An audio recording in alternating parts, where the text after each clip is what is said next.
Hello and good morning to all. My name is Shailesh Patel and welcome to my YouTube channel Rajeshwar Nursing Classes.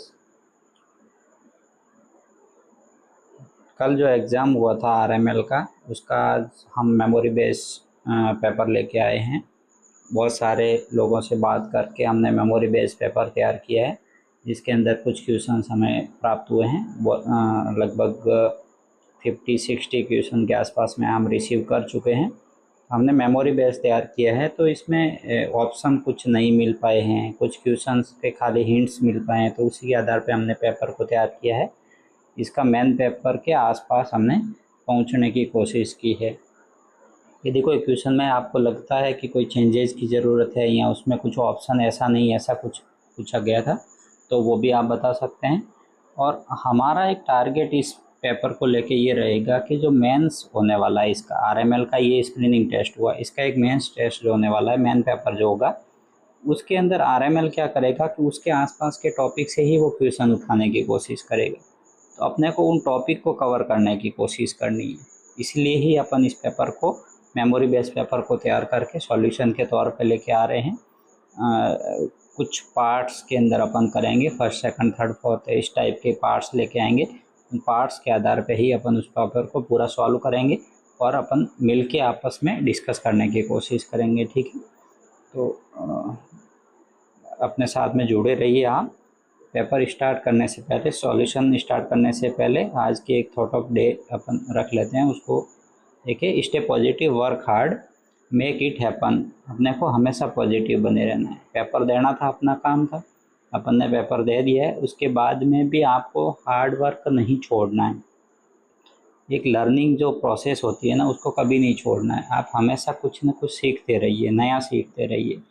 ये paper ज़रूरी नहीं है कि आपको ये पेपर पास करना है। पेपर आराम से पास हो जाएंगे जब आप कंटिन्यूटी बनाए रखेंगे, अपने अंदर एक पॉजिटिविटी क्रिएट करके रखेंगे तो आपके पेपर ऑटोमेटिकली क्लियर होना शुरू हो जाएंगे। ठीक है, तो नेगेटिव थॉट को नहीं लाना है, हमेशा पॉजिटिव रहना है और हार्ड वर्क करना है, कंटिन्यूटी रखनी है, इफ़ेक्टिव पढ़ाई को करना है। और आपको लॉन्ग टाइम बैठने की ज़रूरत नहीं है। एक स्मार्ट स्टडी के तौर पे आपको पढ़ाई करनी है। आपको कौन से टॉपिक आ रहे हैं, जैसे हम ये आरएमएल का पेपर सॉल्यूशन क्यों लेके आए, हम ये बताना चाह रहे हैं कि जो आरएमएल पेपर के जो टॉपिक कवर कर रहे हैं ना, उस टॉपिक के आसपास के सारे क्वेश्चंस आप कवर कर पाओ, ताकि जब मेंस का पेपर होगा तो उस टाइम अपन उसको अच्छे से अपन अटेंड कर पाएंगे। ठीक है, तो बने रहिए वीडियो के अंत तक। आज का जो फर्स्ट क्वेश्चन है उसको देख लेते हैं। फर्स्ट क्वेश्चन हमें मिला है जिसके अंदर ये बताया गया था कि role of nurse in time out procedure. जो सर्जरी होती है उस टाइम के जो 3 स्टेजेज होती है, उसके अंदर एक क्वेश्चन ये पूछा गया था कि role of nurse in time out procedure. Time out का प्रोसीजर है, उसके अंदर नर्स का रोल पूछा गया था। तो नर्स का क्या रोल था, कुछ ऑप्शन दिए गए थे जिसमें कन्फर्म पेशेंट, साइट, प्रोसीजर, इस टाइप के ऑप्शन दिए गए थे। तो अपन इसी टॉपिक को ही पूरा ले लेते हैं इसी के अंदर, जिसके अंदर ये दिखाया गया होगा कि टाइम आउट क्या होता है, साइन आउट क्या होता है, और टाइम आउट क्या होता है, साइन आउट क्या होता है और साइन इन क्या होता है, देख लेते हैं। जो सर्जिकल चेकलिस्ट होती है, जो WHO की सर्जिकल चेकलिस्ट होती है, उसके अंदर जो फर्स्ट स्टेज होती है वो होती है साइन इन की।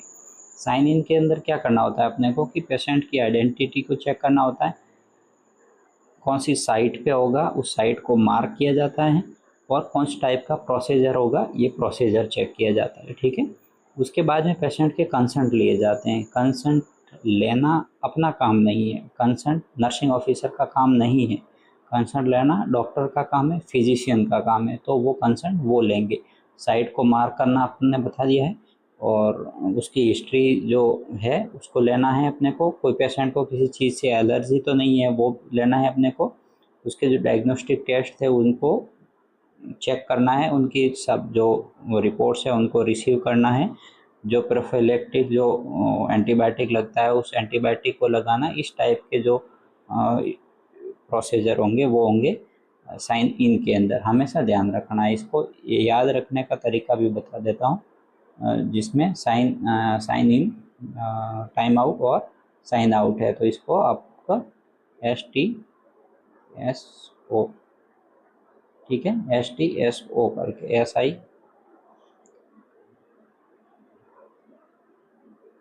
एस आई साइन इन,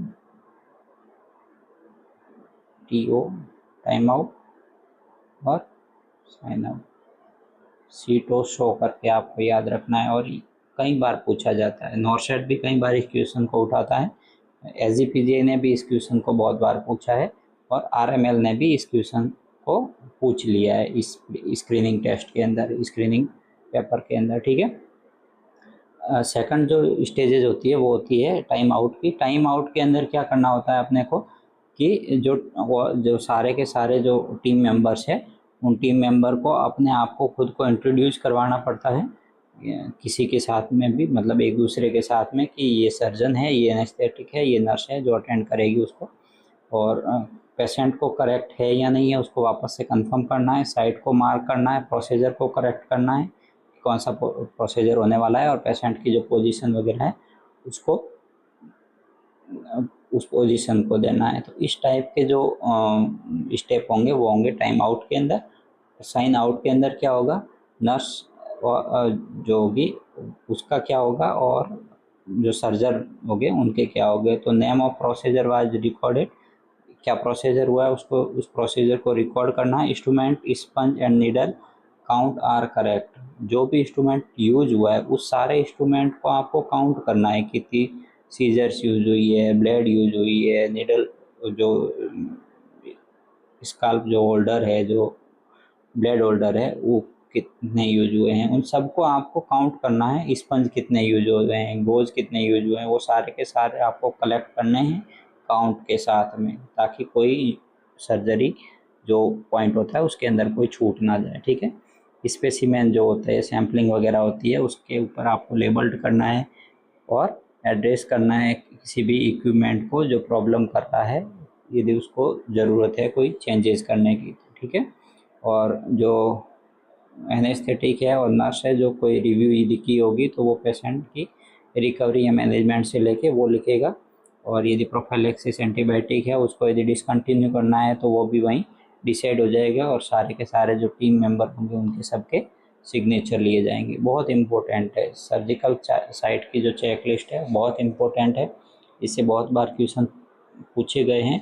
आपको एक बार देख लेना है, कुछ नहीं करना है, आपको नॉर्मली याद रखना है कि जब पेशेंट को अपन प्रिपेयर करते हैं सर्जरी से पहले उस टाइम क्या करते हैं। तो उस टाइम अपने को क्या करना होता है, पेशेंट से जो भी हिस्ट्री वगैरह लेनी होती है, नेम, डेट ऑफ बर्थ वगैरह ये लेना होता है, उसका क्या प्रोसीजर होने वाला है, कि साइट पे होने वाला है, उसके कंसल्ट लेने होते हैं, उसको किसी चीज़ से एलर्जी तो नहीं है, उसको एंटीबायोटिक प्रोफाइलैक्सिस के तौर पे दिया जाता है, ये सब उसको किसी अदर डिजीज़ का तो ट्रीटमेंट नहीं चल रहा है, जैसे हाइपरटेंशन है, डायबिटिक है, इस टाइप का तो कोई नहीं चल रहा है, ये सब करना होता है। नॉर्मली अपन करते हैं बट कौन सा किसके अंदर आएगा ये सिर्फ अपने को ध्यान में रखना है, ठीक है। और जो टाइम आउट होगा, टाइम आउट के अंदर अपने को क्या करना है, जिसके अंदर सर्जरी, मतलब ये साइन इन होता है, ये सर्जरी से जो ओटी होता है उससे पहले का प्रोसीजर, और टाइम आउट होता है वो सर्जिकल जो प्रोसीजर के लिए जो ओटी के अंदर एंटर करता है पेशेंट, उस टेबल के ऊपर जाने के बाद की बात है। उस टाइम में क्या करना है, जो जो स्टेप लेने हैं वो वाले टाइम आउट के अंदर आएंगे, और साइन आउट के अंदर आफ्टर सर्जरी में आपको क्या क्या करना है। जब सर्जरी कंप्लीट होने वाली होती है, पेशेंट को बाहर शिफ्ट करना होता है, उससे पहले आपको क्या क्या चेक करना है, ये सब आएगा वो साइन आउट के अंदर आएगा, ठीक है। ध्यान रखना है, इससे क्वेश्चन बन सकते हैं वापस से, तो आपको ये क्वेश्चन के आसपास में जितने भी क्वेश्चन बन रहे थे उनको सबको अपन ने कवर करने की कोशिश की। सेकंड क्वेश्चन को अपन लेके आए जिसके अंदर लोकिया सिरोसा पूछा है, लोचिया सिरोसा पूछा है, उसकी टाइमिंग पूछी थी उन्होंने कि कितने डेज तक जो लोचिया सिरोसा है वो बने रहता है। तो इसके टाइप होते हैं, और इसको याद करने का एक फार्मूला भी तैयार किया था अपन ने, क्या कि RSA, RSA करके आपको याद रखना है, RAS नहीं करना है। यदि RAS कर दिया तो पूरा का पूरा गलत हो जाएगा, आपका पूरा फार्मूला ही गलत हो जाएगा। तो RSA करके आपको याद करना है। RSA से कैसे याद करेंगे, तो RSA से आपको याद करना है, R मतलब रुब्रा, R मतलब रुब्रा, S मतलब सिरोसा, सिरोसा, और A मतलब अल्बा, A मतलब अल्बा, ठीक है। तो RSA से आपको याद करना है। रुब्रा कितने दिन तक रहेगा, तो 1 to 3 डेज तक, 1 to 3 डेज तक। और सिरोसा कितने दिन तक रहेगा, तो 4 to 7 या 10 डेज तक, 4 to 10 डेज तक, ठीक है। और अल्बाज वो कितने दिन तक रहेगा, 11 to 14 डेज तक। तो टोटल जो लोचिया होता है, वो कितने दिन तक होता है, वैसे लोकिया बोलते हैं इसको, तो लोकिया टोटल जो होता है वो 14 डेज तक होता है। कितने दिन तक होता है, 14 डेज तक, मतलब 2 वीक्स तक होता है, ठीक है।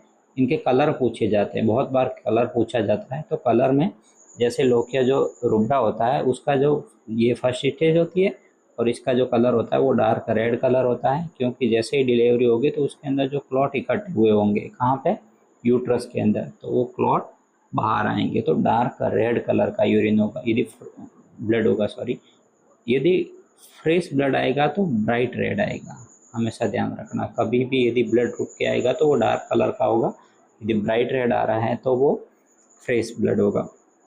सेकंड में क्या है, लोकिया सिरोसा है। लोकिया सिरोसा जो सेकंड स्टेज है, जिसमें अपन ने RSA से याद किया था, सेम उसी स्टेज में इसमें भी लिखा हुआ है। जो सेकंड स्टेज है उसके अंदर जो है वो लोकिया जो उसका कलर होगा वो पिंकिश कलर का होगा, जो लगभग 10 डेज तक आएगा, 4 to 10 डेज तक होगा, ठीक है। फिर लोकिया जो अल्बा है वो थर्ड स्टेज है, और लोकिया अल्बा है जो वाइटिश कलर का, वाइटिश और येलो कलर के अंदर होगा, जो 10 to 14 डेज तक होगा। कितने दिन तक, 10 to 14 डेज तक चलेगा। इसके अंदर वाइटिश और येलो कलर का डिस्चार्ज होगा, ठीक है। इम्पोर्टेंट टॉपिक है, इससे भी बहुत बार क्वेश्चन पूछे गए हैं। इसी फार्मूले से याद करना है और इसी स्टेज से याद करना है आपको, ताकि आपको डेज याद करने में भी प्रॉब्लम नहीं होगी। और इसका कलर भी इसी के नाम से, रुब्रा मतलब रेड रेड, सिरोसा मतलब सीरस लाइक, मतलब पिंकिश कलर का सीरस, और अल्बा का मतलब होता है वाइटिश येलो कलर का, ठीक है।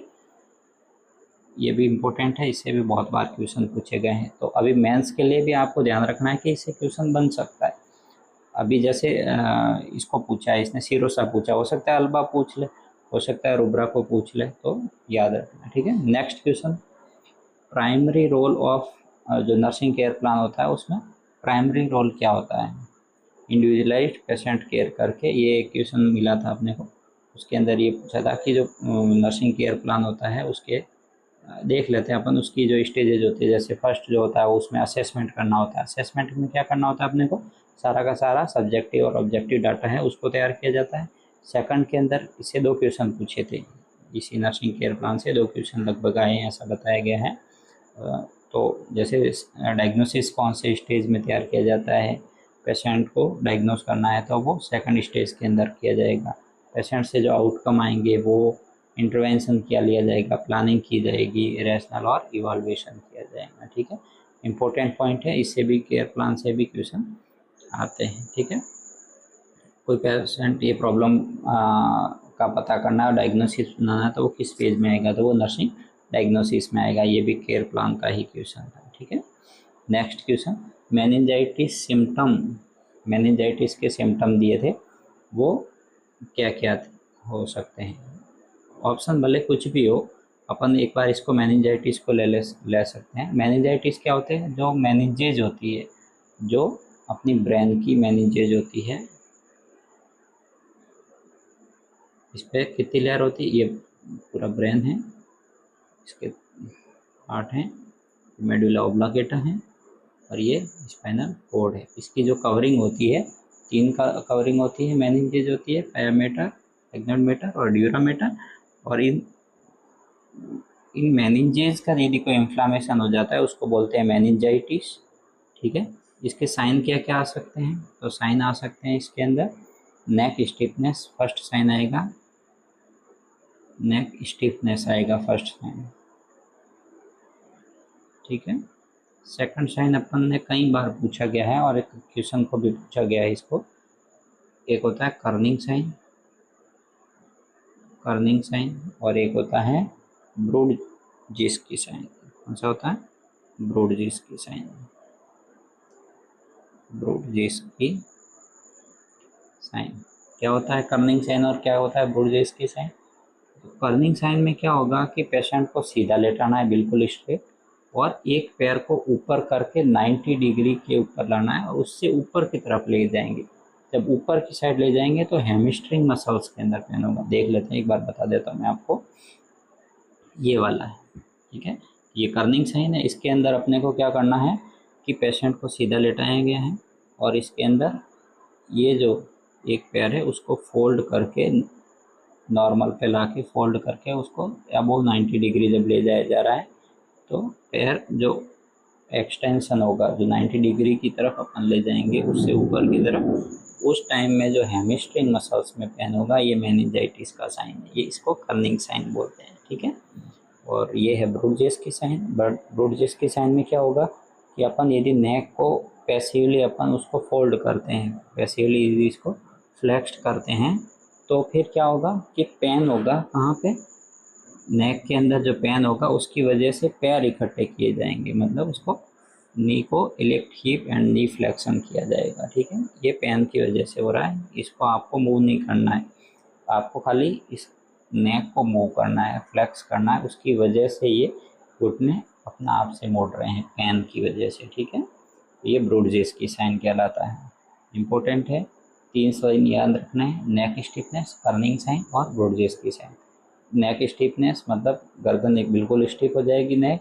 कर्निंग साइन के अंदर सीधा लेटा के पैर को 90 डिग्री पे फोल्ड करेंगे तो हैमस्ट्रिंग मसल्स में पेन होगा। और ब्रूजेस की साइन के अंदर यदि नेक को आप फ्लेक्स करेंगे तो आपके जो पैर हैं वो अपना आप से फोल्ड हो जाएंगे पेन की वजह से, दर्द की वजह से। उसको ब्रूजेस की साइन बोलते हैं, ठीक है। Next question, endoscopy sterilisation method. Endoscopy का है जो स्टरलाइजेशन मेथड पूछा था, बहुत सारे अलग अलग क्वेश्चन, अलग अलग इसके ऑप्शन भी आए, बहुत सारे डिस्कशन इस पे हुए, बट क्वेश्चन इस एग्जैक्ट क्या क्वेश्चन आया था उसका कंफर्म नहीं कर पाए हैं। तो हमने इस क्वेश्चन को इस टाइप से लिया है कि दोनों तरीके से हम बता देते हैं। एक तो होता है कि इसकी जो एंडोस्कोपी जो होती है, एंडोस्कोप होता है, उसकी रिप्रोसेसिंग कैसे की जाती है। तो हम क्या करेंगे, उसको प्रोसीजर रूम में क्या क्या करेंगे, मतलब पॉइंट टू यूज ट्रीटमेंट, जहाँ पे यूज़ हुआ है वहीं पे अपन क्या करेंगे, वाइप करेंगे, सक्शन करेंगे, फंक्शन कंट्रोल करेंगे, विजुअल इंस्पेक्शन करेंगे और ट्रांसपोर्ट कर देंगे। कहाँ के लिए, मैन्युअली क्लीनिंग के लिए। तो उसमें लीक टेस्टिंग होगी, एक्सटर्नल क्लीनिंग होगी, इंटरनल क्लीनिंग होगी, ब्रशिंग होगी, राइंजिंग होगी और विजुअलाइज इंस्पेक्शन होगा। और थर्ड में क्या होगा, रीप्रोसेसिंग रूम के अंदर ही थर्ड में होगा हाईली जो लेवल डिसइंफेक्टेंट होगा, इसमें लीक टेस्टिंग होगी, क्लीनिंग होगी, रेंजिंग होगी, डिसइंफेक्शन होगा और फाइनल रेंजिंग होकर ड्राई के लिए चला जाएगा और फिर उसको स्टोरेज किया जाएगा। ये तो होता है रीप्रोसेसिंग, ठीक है। और यदि आपको उसके अंदर पूछा जाए कि स्टरलाइजेशन प्रोसीजर, तो ये है पूरा स्टरलाइजेशन का। कुछ कुछ का कहना है कि इसके अंदर ये पूछा था कि कौन से लेवल का डिसइंफेक्टेंट है, तो हाई लेवल का डिसइंफेक्टेंट माना जाता है, ठीक है। जैसा क्वेश्चन पूछा होगा उसके आधार पर आप इसमें ऑप्शन ढूंढ लीजिए और उसी के आधार पर इसमें बनाया जाएगा। यदि आपको केमिकल पूछा हो तो ग्लूटाल्डिहाइड या फिर इथेनॉल जो ऑक्साइड होता है उसको लिया जाता है, ठीक है। Next question, insulin deficiency diabetes जो होता है मेलाइटस, वो मतलब कैसे कॉज करती है एक्चुअली। कि क्वेश्चन ये पूछा होगा कि जो इंसुलिन डेफिशिएंसी जो होता है, इंसुलिन की जो कमी होती है उसकी वजह से जो डायबिटिक मेलाइटस होता है उसके अंदर क्या हो सकता है। तो हाइपरग्लाइसीमिया होगा ड्यू टू किसकी वजह से, इंसुलिन की डेफिशिएंसी की वजह से, जो ग्लूकोज की अपटेक को, मतलब अपटेक मतलब उसके एब्जॉर्प्शन को कम करेगा। तो एब्जॉर्प्शन कम होगा तो हाइपरग्लाइसीमिया होगा, ठीक है, शुगर लेवल बढ़ जाएगा। ID एक होता है non insulin dependent diabetic mellitus, NIDDM, और एक होता है insulin dependent diabetic mellitus, IDDM, ठीक है। दो टाइप का डायबिटिक मेलाइटस होता है, एक इंसुलिन डिपेंडेंट होता है, और मोस्टली जो डायग्नोस्ड होता है वो बच्चों में होता है, मतलब लगभग 14 ईयर के आसपास में डायग्नोस हो जाता है, वो इंसुलिन डिपेंडेंट होता है। और जो नॉन इंसुलिन होता है वो लगभग 30 अबोव के आसपास में डायग्नोस होता है, ठीक है। इंसुलिन डिपेंडेंट जो होता है उसको लाइफ टाइम इंसुलिन लेना होता है, हमेशा ध्यान रखना। DEM जो होता है उसको लाइफ टाइम इंसुलिन लेना होता है, वो इंसुलिन पे ही रह सकता है। और नॉन इंसुलिन होता है वो 30 की एज के आसपास में डायग्नोस होता है, जो मेडिसिन यानी कि ओरल मेडिसिन से भी कंट्रोल किया जा सकता है। ठीक है। कॉम्प्लिकेशन क्या हो सकता है डायबिटिक के मेलाइटस के, तो उसमें डीके होने के चांस रहते हैं। डायबिटिक जो कीटोएसिडोसिस होता है, जिसमें प्रोटीन और फैट टूटने लग जाती है और कीटोन बॉडी बनने लग जाती है, वो उसका कॉम्प्लिकेशन होता है। ठीक है। रस्ट जब कंडीशन में चली जाती है, प्रोटीन यूरिन के थ्रू बाहर आने लग जाता है, ग्लूकोज यूरिन के थ्रू बाहर आने लग जाता है, कीटोन्स बॉडी बनने लग जाती है, उसमें कीटोन डायबिटिक कीटोएसिडोसिस बोलते हैं उसको। ठीक है। नेक्स्ट क्वेश्चन है केमिकल आई इंजरी फर्स्ट इंटरवेंशन क्या होगा। केमिकल आई इंजरी हुई है, आई के अंदर, आँख के अंदर कुछ भी चला जाए, आई के अंदर इस टाइप का केमिकल चला जाए, कुछ लिक्विड चला जाए इस टाइप का जो इरिटेशन क्रिएट कर रहा है, तो आपका फर्स्ट स्टेज यही होगा, आपको उस आई को इरिगेट करना है। क्या करना है? इरिगेट करना है, नॉर्मल सलाइन के साथ में या फिर रनिंग वाटर के साथ में। कुछ लोग कह रहे थे कि इसमें नॉर्मल सलाइन नहीं था, तो टैप वाटर जो होता है, नॉर्मल जो वाटर होता है, उससे आपको रनिंग वाटर में इरिगेट करना है, उसको रनिंग वाटर में रखना है आई को। ठीक है। नेक्स्ट क्वेश्चन आया था व्हाट इज द कंफर्म लियोफोइड जो मैन्योर होता है वो क्या कंफर्म करता है, फीटल लाई को, पोजिशन को और प्रेजेंटेशन को। ठीक है। इन तीन चीज़ों को भी तो मैन्योर से अपन पता कर सकते हैं। लियोफोइड मैन्योर क्या होता है, कितने टाइप का होता है, तो लियोफोइड मैन्योर है वो 4 टाइप का होता है। ठीक है। कौन कौन सा होता है, जो देखो फंडल ग्रिप होती है, जो फर्स्ट लियोफोइड होता है, फर्स्ट लियोफोइड में फंडल ग्रिप होती है। सेकंड में क्या होता है, लेटरल ग्रिप होती है, जहाँ से साइड से पकड़ा जाता है। इसके अंदर फर्स्ट जो होती है, फर्स्ट जो लियोफोइड होता है उसके अंदर क्या होगा कि आपका जो फेस है वो पेशेंट की फेस की तरफ होगा। किस साइड में होगा? पेशेंट की फेस की साइड में। और आपको हाथ को नीचे की साइड से अपर की साइड में ऐसे उसको रखना है। ठीक है। इसको बोलेंगे फंडल ग्रिप, मतलब फंडस को पकड़ना है आपको, यूट्रस की जो फंडस होता है उस पार्ट को पकड़ना है, तो उसको बोलेंगे फंडल ग्रिप। लेटरल ग्रिप में आपको लेटरली पकड़ना है, मतलब दोनों साइड से पकड़ना है उसको। उससे क्या पता करेंगे अपन, पेशेंट जो बच्चा होगा अंदर, उसके जो ऑर्गन है उसको फील किया जाएगा और पता किया जाएगा कि प्रेजेंट लाई कौन सी है, पेशेंट की लाई कौन सी है। पोजीशन भी पता की जा सकती है, बट वो अप है या डाउन है उसका हेड, वो कंफर्म करने के लिए आपको नेक्स्ट लियोपोइड को यूज़ करना पड़ेगा। तो जैसे थर्ड जो लियोपोइड होता है उसको पावलिक ग्रिप बोलते हैं। कौन सी ग्रिप बोलते हैं? पावलिक ग्रिप बोलते हैं। इसमें भी आपका हेड, जो सेकंड वाले उसमें भी हेड आपका जो फेस है वो पेशेंट की फेस की तरफ रहेगा, और थर्ड जो पावलिक है उसमें भी आपको जो फेस है वो पेशेंट की फेस की तरफ रहेगा। इसको पावलिक ग्रिप बोलते हैं। बहुत बार क्वेश्चन पूछा गया है पावलिक ग्रिप कौन सी है, तो थर्ड लियोपोइड है। और पेल्विक पूछा जाए तो फोर्थ लियोपोइड है। ये ही थर्ड जो वाली है यही बहुत कंफ्यूजन करती है, इसलिए बहुत बार क्वेश्चन पूछा जाता है वो पावलिक ग्रिप से पूछा जाता है। पावलिक ग्रिप है वो थर्ड लियोपोइड है। ठीक है। और इसके अंदर वन हैंड ही यूज करना है सिर्फ, और उससे या तो हेड या बटक्स उसको फिल किया जाएगा लोअर साइड में। ठीक है। तो इससे आपको प्रेजेंटेशन पता चल जाएगी।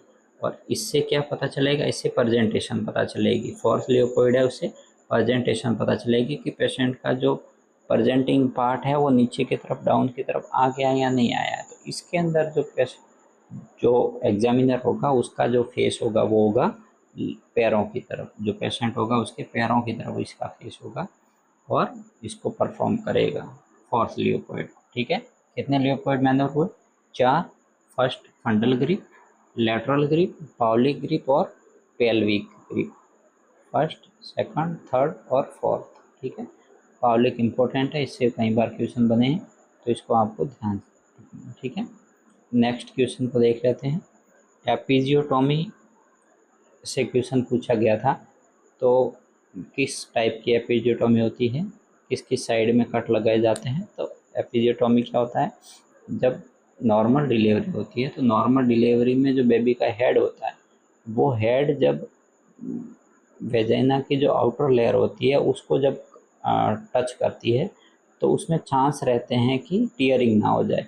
तो टीयरिंग से बचाने के लिए अपन क्या करते हैं, एक सीजर की सहायता से अपन कट लगा देते हैं उसके अंदर। उससे क्या होगा, कट लगाने की वजह से जो टीयरिंग होगी वो नहीं होगी। और यदि कई बार क्या होता है कि टीयरिंग होकर के यहाँ से एनस तक की तरफ टीयर चला जाता है और हैवी इन्फेक्शन होने का चांस रहता है।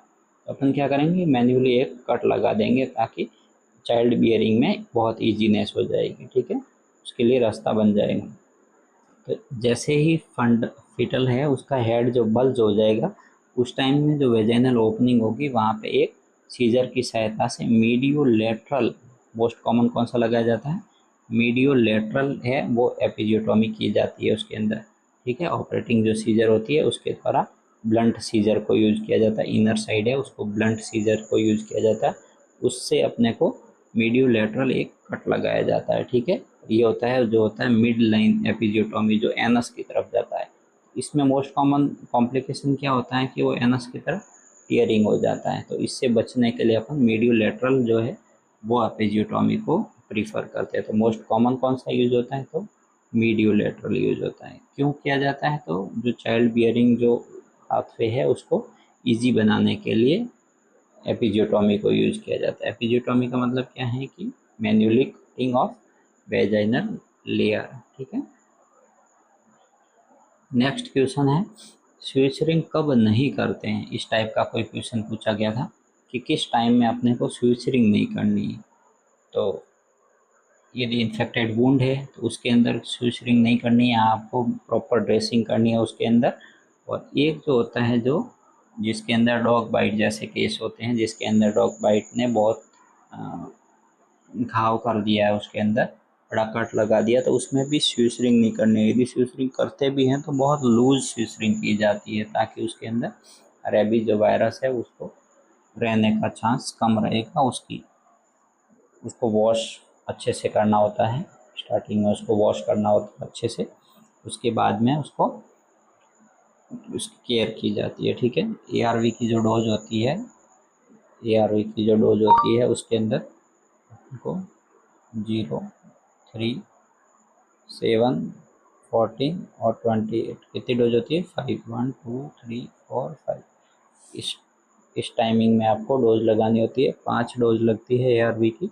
यदि डीप कट है, यानी कि डीप यदि बाइट है, तो आपको इम्यूनोग्लोबिन भी लगाने की ज़रूरत पड़ सकती है, ठीक है। रेबीज एक लाइसा वायरस है जो ब्रेन को अफेक्ट करता है और इसमें पेशेंट के बचने के कोई चांस नहीं रहते हैं। कई बार पूछा जाता है कि फर्स्ट इंटरवेंशन क्या है, तो डॉग बाइट में फर्स्ट इंटरवेंशन होगा कि बहते पानी में मिनिमम 10 मिनट्स तक उसको वॉश करना है। किससे, सॉफ्ट वाटर से। किससे करना है, सॉफ्ट वाटर से करना है, मिनिमम 10 मिनट तक, ठीक है।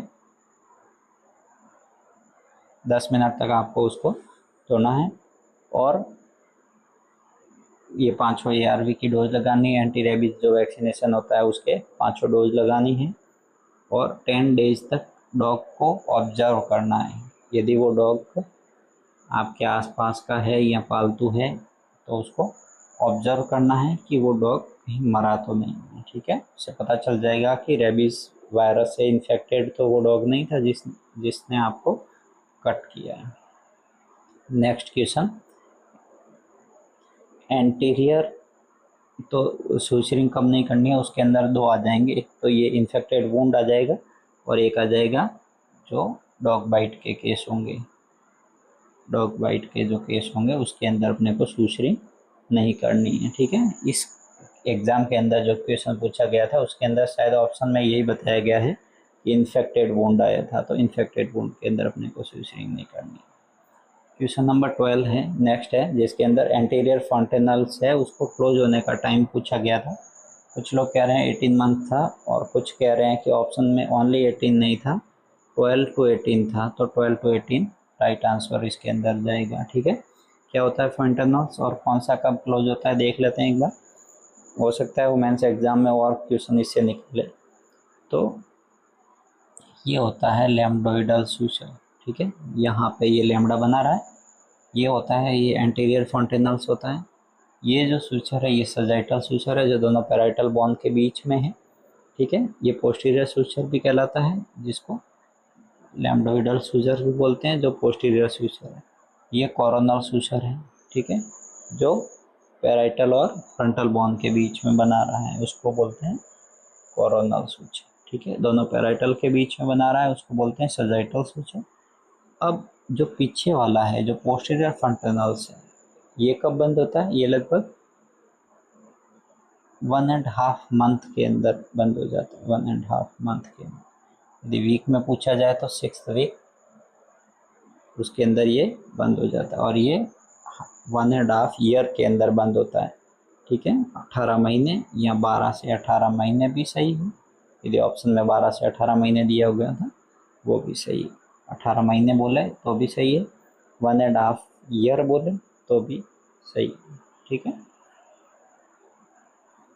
Next question, for heavy bleeding first nursing intervention. Heavy bleeding के लिए फर्स्ट नर्सिंग इंटरवेंशन क्या होगा? क्वेश्चन पूछा गया था। तो कहीं भी जब हैवी ब्लीडिंग हो रही हो या नॉर्मल ब्लीडिंग भी हो रही हो, तो आपको पहला फर्स्ट काम क्या करना है? अप्लाई करना है डायरेक्ट प्रेशर।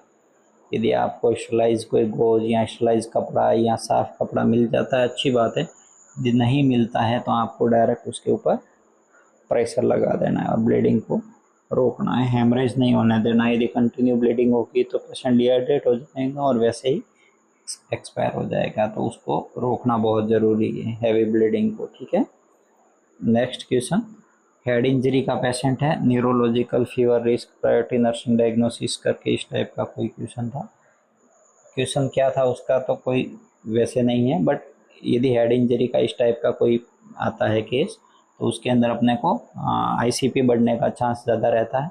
तो यदि आईसीपी बढ़ने का चांस रहेगा तो अपने को क्या क्या करना है? उसके अंदर पोजीशन मायने रखती है, तो आपको हाई फाउलर पोजीशन दे के रखना है।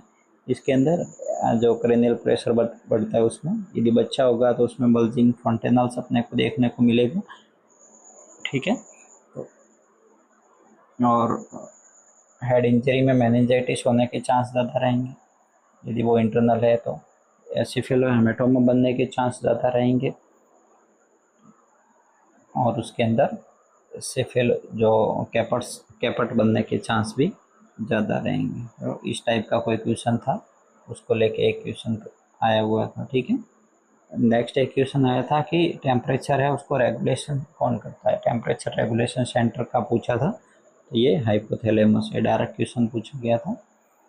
नेक्स्ट क्वेश्चन था कि risk of fall patient nursing intervention. कोई पेशेंट है उसको गिरने के चांस है, मतलब वो पेशेंट गिर सकता है, वो किसी न्यूरोलॉजिकल डिजीज से गुजर रहा हो या नॉर्मल भी पेशेंट हो जिसमें फॉलिंग की रिस्क हो, उसके लिए आप क्या हॉस्पिटल सेटअप कर सकते हैं? इस टाइप का कोई क्वेश्चन था।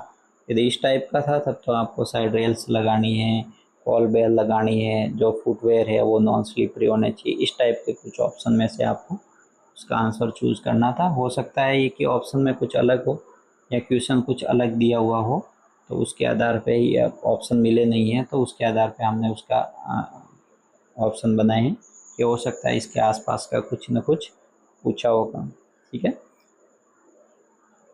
अभी अपन क्या करने वाले हैं कि धीरे धीरे इसी टाइप से पार्ट में थोड़े थोड़े क्वेश्चंस को लाएंगे और उसको डीपली टॉपिक वाइज समझाने की कोशिश कर रहे हैं। जैसे ही इसी टॉपिक में अपन ने 16 क्वेश्चंस को कवर किया है, धीरे धीरे करके सारे लगभग क्वेश्चन अपन कवर करने की कोशिश करेंगे।